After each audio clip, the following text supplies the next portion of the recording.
Pam Burrows, People Booster with your breakfast booster. I was talking to my mum yesterday, and as you may know, you may not know, she's 82, recently widowed, isolating alone, and she's doing fab. She's learnt how to use Zoom, and she's doing video calls pretty much every day. She's connecting with relatives from overseas, and she's having virtual drinks with the neighbours where they sit on their own property but share a Bailey's at 3 in the afternoon. And I have friends who are home educating for the first time and involuntarily, and thinking, oh, this isn't really as good as it could be, I'm not really doing as much as I should, and all of these things.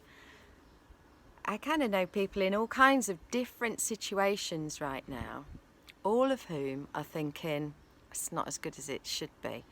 So my mum's worried that she's not getting as much housework done, or that there are DIY jobs to be done and this kind of thing.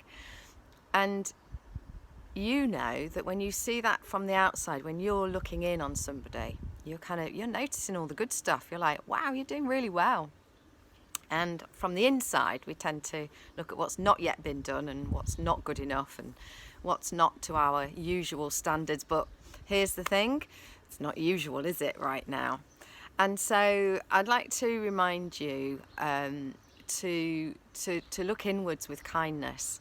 And one of my favourite phrases in this regard is, we're all just walking each other home. And it makes me cry even to say it, because we all have tricky days. We all have days that we think, oh, I should be doing more. There are days when I bounce out of bed, can't wait to do these videos. I'm looking at what the day brings. I'm looking at the fact the sun's shining, the sky's blue, the birds are singing, and all is well with the world. And then there are days when I get up and I just need to lie back down again. I just need to say, today's the day where I can't do much. And it might be a day where I have to do some things. So I do those things with a glad heart, but then I rest and I take it easy, and I'm just going with how it feels. Because whatever your situation is right now, you're doing your very best. And the thing that's happening is that whatever kind of situation you've got, there's like a background hum of the difficulties that are being faced, the globalness of the situation.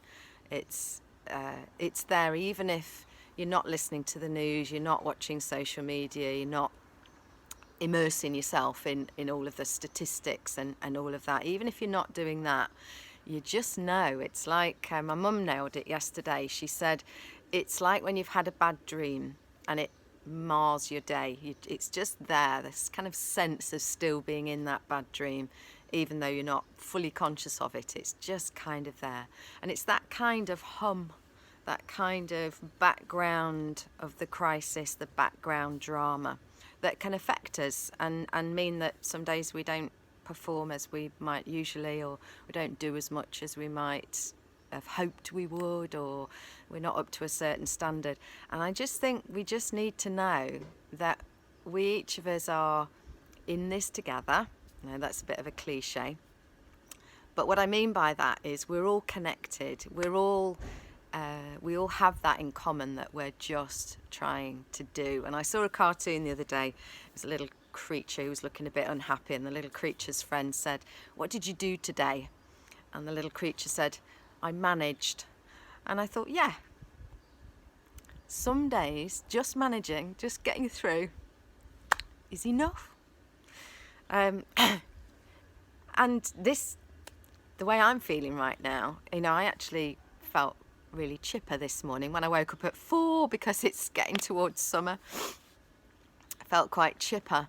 But when I think of the emotion that's going on right now, it makes me cry, and that's all right. It's all right to cry as well and let it out. I find a little cry every day, mostly through happy things. I always cry when we do the clap for the NHS and the 8 o'clock on Thursdays. I had a little cry last night because I just feel so full of pride and connection and happiness and thankfulness and gratitude, and it just comes out of my eyes.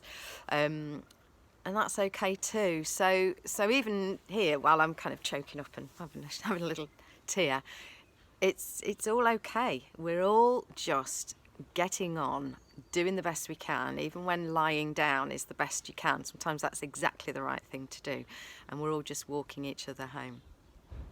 So I just wanted to add to that something that you can do about it, because it's all right me pontificating and sharing what I think, but some practical techniques are often helpful, and certainly that's how I manage to kind of realign myself and get back on it, as it were. And so the thing I wanted to share with you today is the bee breath. So I talked in one of my other videos about using Om, the most ancient sound. And the bee breath is similar to that, but it might feel a little less woo-woo. So you might feel more able to just have a go at it. Because you can do it while you're making lunch or going for a walk or listening to a song. Because it's basically just humming, but it's amazing how it clears the mind. It's almost like you're taking a jet wash to all those crazy busy thoughts that you might be having and not able to let go of. So all you do basically is get comfy wherever you are, or as I say, you can do this while you're walking. If you do it with your eyes open, you can do it while you're driving, you can do it while you're doing anything at all. And all you need to do is take in a nice long deep breath and then hum it out.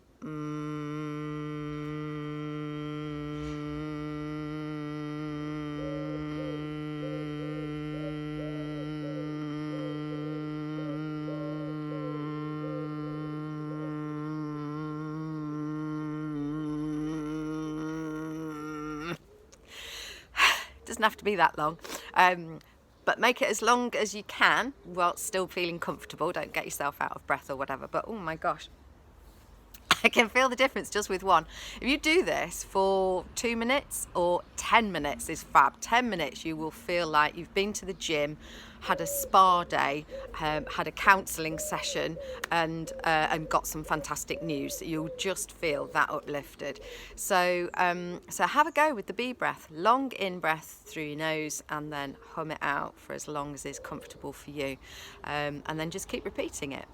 The other thing, which is kind of the kind of hardcore bee breath, is that you also allow your teeth to slightly touch, which sets up a vibration in your jaw. And that kind of ramps up the vibrations and the stuff and how it affects your nervous system, but it is a bit weird. So I don't know if you'll be able to hear it, but I'll just give you a demo.